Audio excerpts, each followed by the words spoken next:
Welcome करता हूँ आपका स्केयर वेव्स पे। ये मेरा एक यूट्यूब चैनल है जहाँ पर आपको हॉरर स्केरी स्टोरीज हिंदी और उर्दू में सुनने को मिल जाएंगी। तो फिर शुरू करते हैं आज की हॉरर स्टोरी।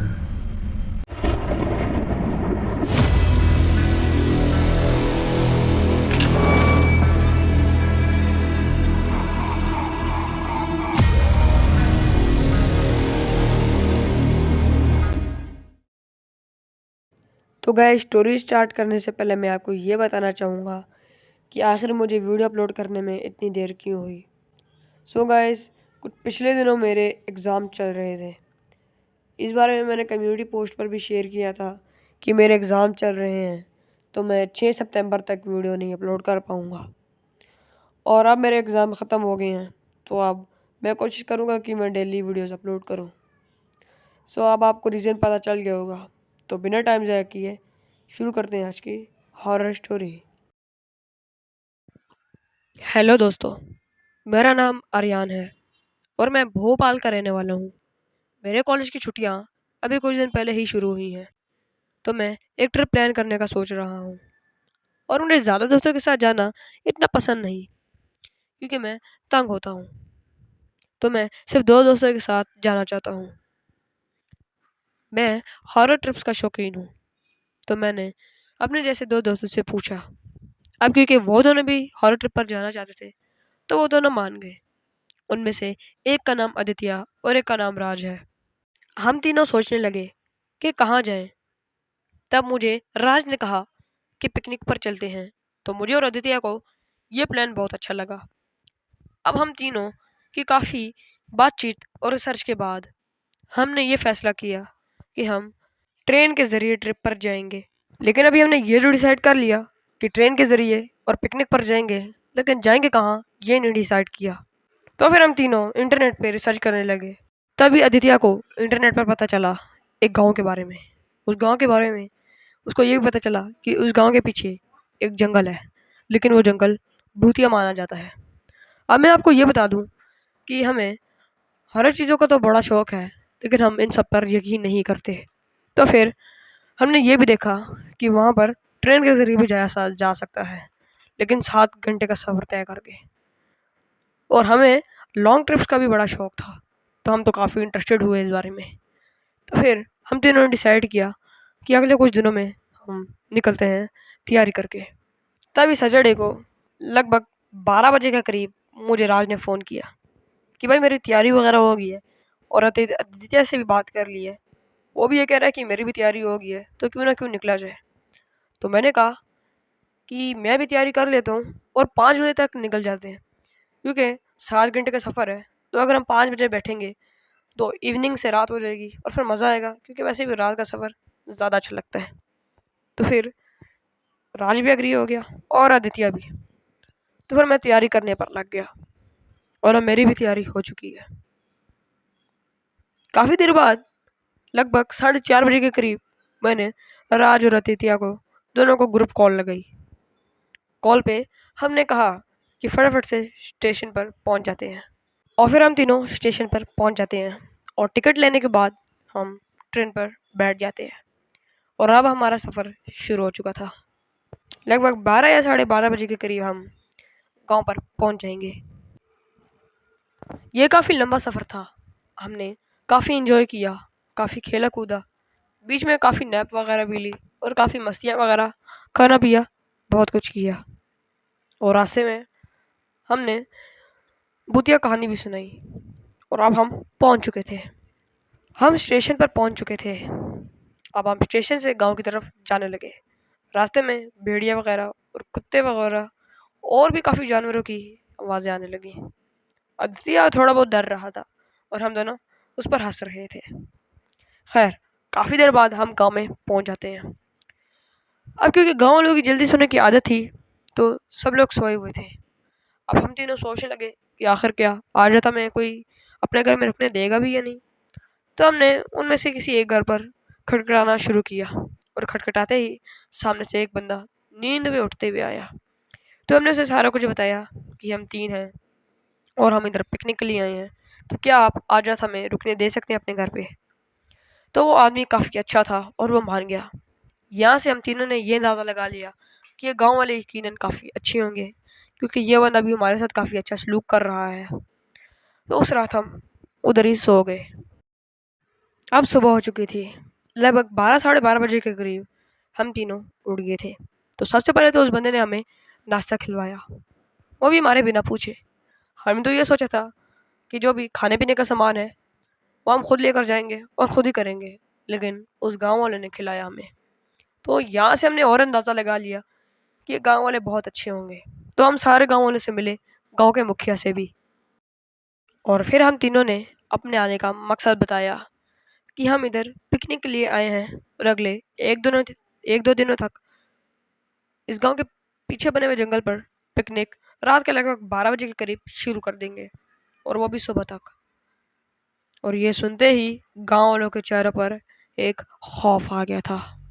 अब हम तीनों भी काफ़ी कंफ्यूज हुए कि आखिर गांव वाले इतने डरे डरे से क्यों लग रहे हैं, इनके चेहरे इतने खौफ से भरे हुए क्यों लग रहे हैं। तो जैसे ही मैंने पूछा उनसे कि आखिर ऐसा क्या बोल दिया मैंने, क्या मैंने कुछ गलत बोला, तो उन्होंने कहा बहुत ही गलत, उस पिछले जंगल में जाने की कोशिश कभी भी मत करना, उस गांव के एक बंदे ने हमें कहा। लेकिन हम अभी भी नहीं जाने कि आखिर ऐसा क्या है उस गांव के पीछे वाले जंगल पे। तो तभी हम तीनों के दिमाग में ख्याल आया कि हाँ, हमने इंटरनेट पर उस गांव के पीछे वाले जंगल के बारे में हॉरर स्टोरीज भी सुनी थी, तो शायद उसी वजह से ये लोग डर रहे हो। तो हमने कहा कि हमें ज़रा सारा कुछ डिटेल से बताएं। तो फिर उस सब गांव वालों के साथ हम एक जगह पर बैठ गए और मुखिया ने हमें बताना शुरू किया कि लगभग 10-15 साल पहले यहाँ पर एक शिकारी रहता था, काला सिंह नाम से। वो जंगली जानवरों का शिकारी था। एक रात वो ऐसे ही शिकार करने निकला और उस रात चांद पूरा निकला हुआ था। शिकार करते करते वो एक मंदिर के पास पहुंचा और उस मंदिर पे एक अजीब सी मूर्ति पड़ी हुई थी। वो मूर्ति जैसे किसी जानवर की लग रही थी, भेड़िया की मूर्ति सी लग रही थी वो। और उसने पास ही में एक तलवार देखी, और स्पेशल चीज़ क्या थी कि वो तलवार सोने की थी। ये देखकर उसके मन में लालच आया। उसने कहा कि इससे तो मैं शिकार भी कर पाऊंगा, लेकिन अगर मैं शिकार ना भी करूं तो इसको मैं घर पर ही रख लूँगा, सोने की जो है तो बहुत कीमती होगी। तो फिर उसने वो तलवार उठाने का फैसला किया, और तलवार उठाते ही जैसे वो तलवार उसके हाथ से गायब सी हो गई, और उसे एक झटका सा लगा, और उसके काफ़ी देर बाद उसके जैसे पूरे जिस्म पर नीले नीले, ये काले काले कह लो, बाल से आने लगे। ये देखकर वो काफ़ी हैरान हुआ, और बहुत देर बाद वो एक भेड़िया मानव में बदल चुका था। यहाँ से उसे उस तलवार का शाप लग गया था, और सुबह होते ही वो एक नॉर्मल इंसान में बदल गया, और वो गांव में आया। उसने ये सारी बात सारे गांव वालों को बताई, और वो रात को दोबारा जंगल में चला गया, और उसके बाद से वो कभी भी सुबह के टाइम पर गांव नहीं आया। दरअसल उस जंगल में उसने अपना एक घर बना लिया, और हर रात वो एक भेड़िया मानव बन के किसी को भी जंगल पर नहीं घुसने देता, और सुबह के टाइम पर वो एक नॉर्मल इंसान बन के उसी घर पर रहता है। तो इसलिए तुम तीनों वहाँ पर ना जाओ, वरना वो काला सिंह यानी भेड़िया मानव तुम लोगों को जान से मार देगा। अब हम तीनों को तो इन सब पर यकीन था नहीं, इसलिए हम तीनों ने खाली वहाँ पर बोल दिया ठीक है हम नहीं जाएंगे, लेकिन हमारे दिल में था कि हम तो जाएंगे। मुखिया ने हमें ये भी बताया कि वैसे तो हर रात उसकी ताकत बहुत ज़्यादा लेती है, लेकिन स्पेशल रात यानी जिस दिन चांद पूरा निकला होता है उस रात उसकी ताकत और भी ज़्यादा लगभग 4 से 5 गुना बढ़ जाती है। तो प्लीज़ उस जंगल में कभी मत जाना। मुखिया ने हमारे रहने की जगह बना ली थी, सो हम अब रह रहे थे। तो हमने ये डिसाइड किया कि 2 दिन बाद निकलेंगे, और गाँव वालों को नहीं खबर लगने देंगे। वैसे भी रात के टाइम पे तो गाँव वाले सोए होते हैं ना। मुखिया ने हमारा एक अलग से कमरा रखा हुआ था, तो हम वहाँ पर ही रह रहे थे। अब इन 2 दिनों में हमने काफ़ी इंजॉय किया। अब रात के 7:30, शाम के 7:30 बज चुके थे, और आज रात यानी मिडनाइट को ही हमें निकलना था। तो हम इधर फैसला करने लगे कि आखिर हम किस तरह से निकलेंगे। लगभग 9 या 9:30 बजे पूरा गांव सो जाता है, उसके बाद हम तैयारी वगैरह करने लग जाएंगे और फिर मिडनाइट को निकल जाएंगे और गाँव वालों को खबर भी नहीं लगने देंगे और अच्छे से पिकनिक मना के आ जाएंगे। वीडियो वगैरह भी रिकॉर्ड कराएंगे और गाँव वालों की इस बात को झूठा साबित कर देंगे। 11:15 बजे तक हमारी तैयारी वगैरह हो चुकी थी और फिर हमने आधा घंटा वेट किया और फिर हम लगभग 11:30 बजे जंगल की तरफ निकल पड़े।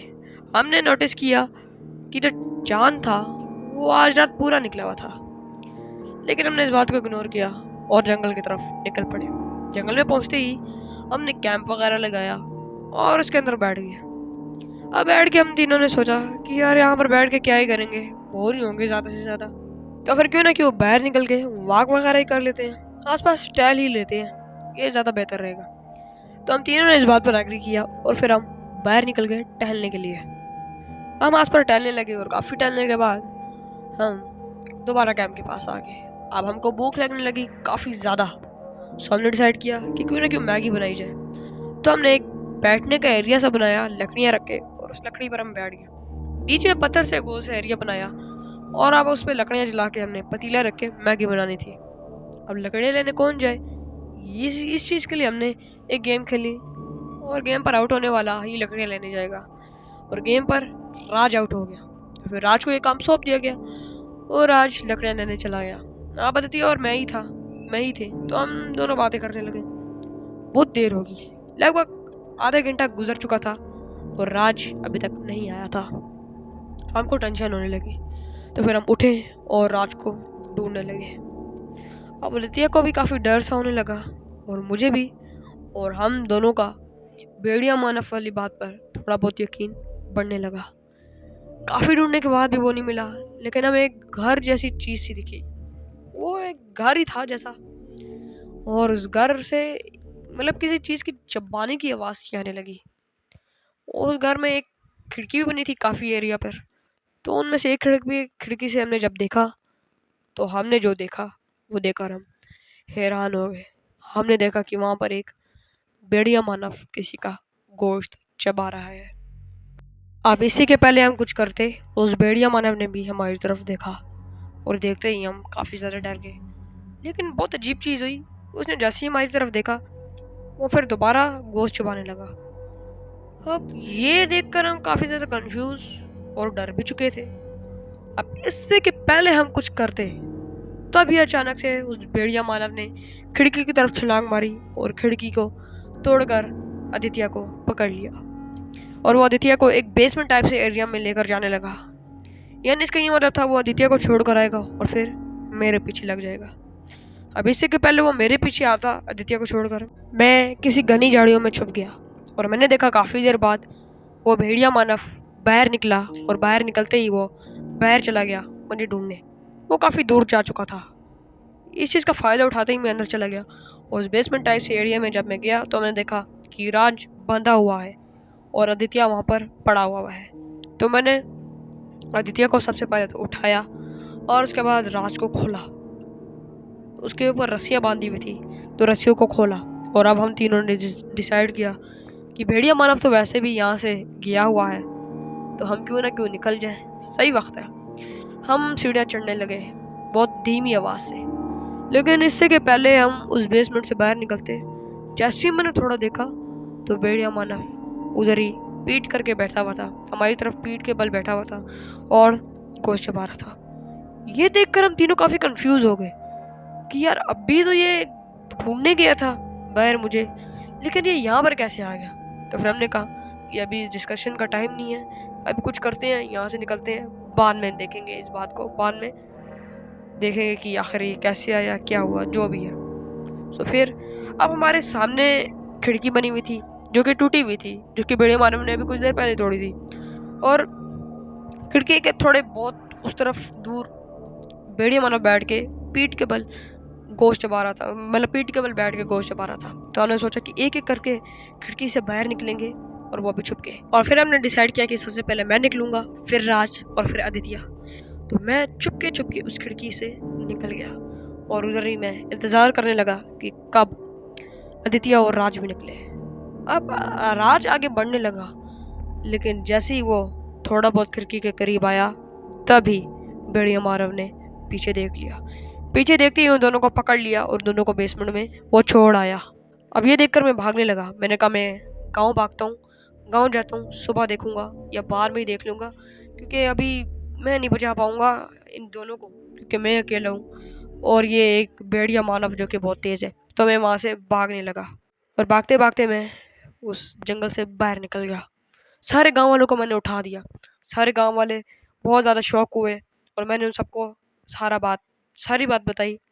और ये सुनकर उन्होंने सबसे पहले तो मुझे गुस्सा किया, जैसे कि उन्होंने कहा कि ना जाओ, लेकिन मैंने उनके वार्निंग को इग्नोर किया। तो उनने मेरे ऊपर बहुत गुस्सा किया कि आखिर क्यों गए तुम। फिर उन्होंने कहा कि यहाँ पर एक बाबा रहता है, आखिर उससे पूछते हैं कि आखिर क्या किया जा सकता है। तो उस बाबा को उठाया और उस बाबा को मैंने सारा किस्सा बताया। और बाबा ने मुझे कहा कि जब वो भेड़िया मानव कैद कर लेता है ना, एक से दो बंदों को, ये एक या फिर एक से ज़्यादा बंदों को, जैसे कि तुम 3 बंदे हो, तो अगर वो भेड़िया मानव ने 3 बंदों को कैद कर लिया तो सिर्फ 2 या 1 बंदे निकल सकते हैं। और जब 3 बंदे निकलने की कोशिश करेंगे उस जंगल से तो वो नहीं निकल पाएंगे। मैं समझाता हूँ कि आखिर मैं क्या कहने की कोशिश कर रहा हूँ। यानी बाबा ने मुझे ये कहा कि अब अगर हम 3 कैद हो गए हैं और तीनों में से हम 3 बाहर भी निकल गए हैं, खाली घर से, जंगल से नहीं, तो जैसे ही हम जंगल से बाहर निकलने की कोशिश करेंगे हम नहीं निकल पाएंगे, क्योंकि जैसे ही हम बाहर निकलने की कोशिश करेंगे तो हमारे सामने भेड़िया मानव आ जाएगा। अब इस सिचुएशन में क्या है कि एक बंदे को तो कैद होना पड़ेगा, तब जाके सब 2 बंदे निकल सकते हैं। अब क्योंकि तुम्हारे 2 साथी वहाँ पर कैद हैं तो इसलिए तुम निकल पाए हो, लेकिन अगर तुम 3 एक साथ होते तो उस जंगल से ना निकल पाते। तो फिर मैंने सोचने लगा कि आखिर अब क्या किया जा सकता है, और दोनों में से किसी एक को ही निकालना पड़ेगा, मुझे बाबा ने कहा। लेकिन मैंने कहा कि नहीं, मैंने तो उन दोनों को ही निकालना है, राज और आदित्य, दोनों को।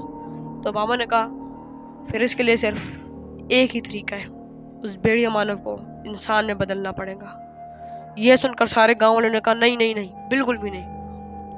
अब आखिर उन्होंने क्यों कहा मैं बताता हूँ। तो इसका एक तरीका है, एक तरह का पूजा है, एक तरह का एक तरीका है कि उसको इंसान में बदलने का, और ये गांव वालों को और बाबा को सबको पता था।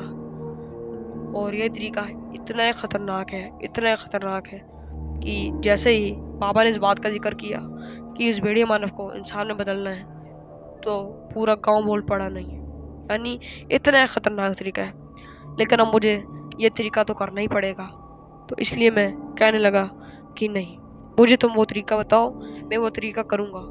बाबा ने कहा सोच लो, ये बहुत ख़तरनाक तरीका है, इसमें तुम्हारी क्या, इसमें पूरे गांव की जान जा सकती है, पूरा गांव बर्बाद हो सकता है।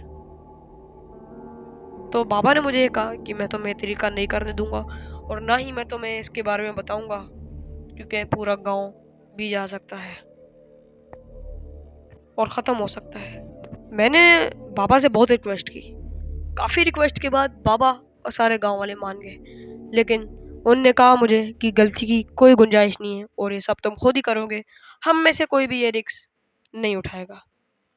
तो फिर मैंने कहा ठीक है। बाबा ने मुझे बताना शुरू किया, एक पहाड़ी है, तुम्हें इस पहाड़ी में जाना होगा, काफ़ी चीज़ों का सामना करना होगा रास्ते पर, और इस पहाड़ी में जाके तुम्हें एक दरख्त से एक सिल्वर रंग का फल सा उठाना पड़ेगा, सिल्वर रंग का चमकता हुआ।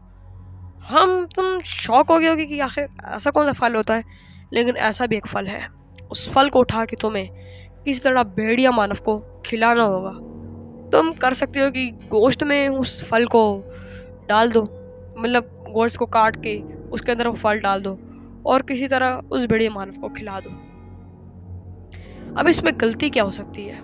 गलती ये हो सकती है कि अगर उस भेड़िया मानव ने 1 घंटे के अंदर अंदर वो गोश्त का टुकड़ा या फिर कहीं वो फल नहीं खाया तो उसकी ताकत इतनी एक बढ़ जाएगी कि वो इस पूरे गांव को तबाह कर सकेगा। और साथ अगर कोई गलत मंत्र वगैरह पढ़ दिया या फिर कुछ अलग वगैरह कर दिया तो तब भी मसला बन सकता है। अब याद रखो, जब तुम जाओगे तो तुम्हें उसको तोड़ने से पहले तुम्हें एक मंत्र पढ़ना पड़ेगा, और उस मंत्र को पढ़ने के बाद ही तुम्हें फल तोड़ना पड़ेगा। और जब तुम गोश्त के टुकड़े के अंदर वो फल डालोगे तब भी तुम्हें एक मंत्र पढ़ना पड़ेगा। इन 2 टाइम पर तुम्हें मंत्र पढ़ना है और तुम्हें ख़ास ख्याल रखना है कि वो 1 घंटे के अंदर अंदर वो टुकड़ा चबा जाए। तो फिर मैंने उस पहाड़ी का रास्ता पूछा। वो रास्ता पता चलते ही मैं उस पहाड़ी पर जाने लगा। अब मैं उस पहाड़ी के आधे रास्ते पर आ चुका था और जैसा कि मुझे कहा बाबा ने कि तुम्हें बहुत सारी चीज़ें फेस करनी होंगी, तो मुझे काफ़ी चीज़ों का सामना करना भी पड़ा। रास्ते में चलते चलते जैसे अजीब से मैं जब कदम रखता तो उसके साथ एक और कदम रखने की आवाज़ आती और साथ साथ कदम छपने का निशान भी दिखता मुझे और ऐसा भी लगता जैसे पीछे से कोई देख रहा है। जैसे ही मैं पीछे मुड़ता तो पीछे कोई भी ना होता।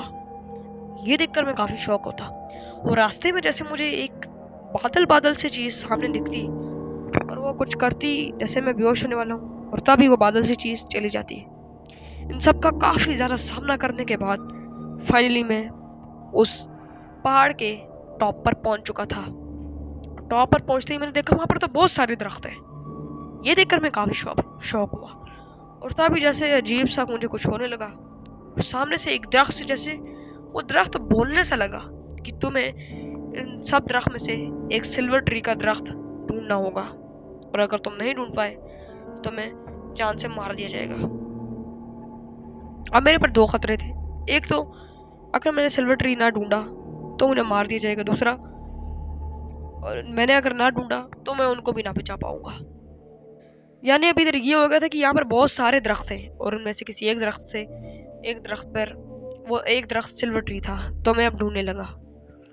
काफ़ी ढूंढा लेकिन नहीं दिखा। एक दरख्त के पास मुझे जैसे चमकता हुआ कोई चीज़ से दिखी। उसके पास जाने पर मैंने देखा कि वहाँ पर एक सिल्वर रंग का फ्रूट सा लगा है, फल सा लगा हुआ है। तोड़ने ही वाला था मैं, तब याद आया मंत्र। शुक्र है कि उस मोमेंट पर मुझे याद आया कि मैंने मंत्र पढ़ना है। मंत्र पढ़ते ही मैंने इस फल को हाथ में पकड़ा, फल को उतार दिया और जेब में रखकर मैं आने लगा। अब मैं गांव में पहुंच चुका था। सारे गांव वालों ने कहा ये लो गोश्त का टुकड़ा, इस पर डालो। तो मैंने उस फल को उस गोश्त के टुकड़े में डाल दिया। उसने कहा जंगल में जाओ और उसके घर पर रख के आओ और वहाँ पर ही खिड़की से छुपकर नज़र रखो कि आखिर वो खा रहा है या नहीं। साथ में टाइमर भी लगा देना। टाइमर एग्जैक्ट तभी लगाना है जिस टाइम पर तुम उसको प्लेस कर दोगे, यानी जिस टाइम पर तुम उसे टेबल पर रख दोगे। फिर मैं जंगल की तरफ बढ़ने लगा और घर के पास पहुंचते ही खुशकिस्मती से वो घर पर नहीं था। तो मैं जल्दी जल्दी घर के अंदर गया और गोश्त के टुकड़े को रखने ही वाला था, याद आया मंत्र पड़ा और गोश्त के टुकड़े को मैंने रखा। जैसे ही मैंने रखा बिल्कुल एग्जैक्ट मूवमेंट पर मैंने टाइमर भी ऑन कर दिया। बाहर आकर मैं खिड़की के पास बैठ गया और चुप के देखने लगा। काफ़ी देर बाद, लगभग 10 मिनट बाद वो अंदर आ गया था। अब ये चीज़ बड़ी अजीब थी। वो जो वेयरवुल्फ था, यानी वो जो भेड़िया मानव था, वो बैठ के गोश्त को घूरे जा रहा, खा नहीं रहा था, वो घूर रहा था। यह देखकर मैं बहुत ज़्यादा डर गया। यार ये तो खा ही नहीं रहा। अगर ये ना खा पाया तो मैं आदित्य और राज को नहीं बचा पाऊंगा। 50 मिनट गुजर चुके थे और अब सिर्फ 10 मिनट बच चुके थे। अगर इस मोड पर भी इसने गोश्त ना खाया तो फिर इसका असर ख़त्म हो जाएगा और वो इतना ताकतवर हो जाएगा, मेरे साथ साथ पूरे गांव को मार देगा। तो मैंने सोचा कुछ ना कुछ तो करना पड़ेगा। ये ऐसे ही बैठा हुआ गोश्त तो खा ही नहीं रहा। तो मैंने यहाँ से आवाज़ मारी। उसने पीछे देखा और उसने ये पाया कि मैं तो इधर ही हूँ। वो जैसे ही खिड़की से बाहर आया, क्योंकि खिड़कियाँ पहले से टूटी हुई थी, तो खिड़की से बाहर आते ही मैं दरवाजे से अंदर चला गया। वो मेरे ऊपर हमला करने ही वाला था। जैसे वो होता है ना कि भेड़िया वगैरह या फिर शेर वगैरह जैसे गुर्राते हैं, तो ऐसे गुर्राता रहा था मुंह खोल के। तो जैसे वो मेरे ऊपर हमला करने वाला था तो उसने अपना मुंह खोला हुआ था। मैंने एकदम से गोश्त का टुकड़ा वहाँ से उठाया और उसके मुंह में डाल दिया, क्योंकि अब उसका मुंह खुला हुआ था। क्योंकि वो मुंह खोल के ऐसे हमला करता, ऐसे करता जैसे कहते हैं ना शेर धड़ाता है, मतलब ऐसे गुर्राते हुए हमला करता है। तो जैसे वो गुर्राते तो मुंह खुलता है उसका। तो इस तरह से उस भेड़िया मानव का भी मुंह खुला हुआ था मेरे ऊपर हमला करते हुए।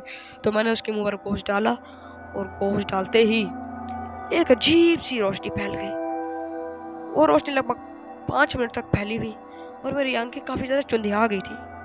और उस रोशनी के बाद मैंने देखा काला सिंह को।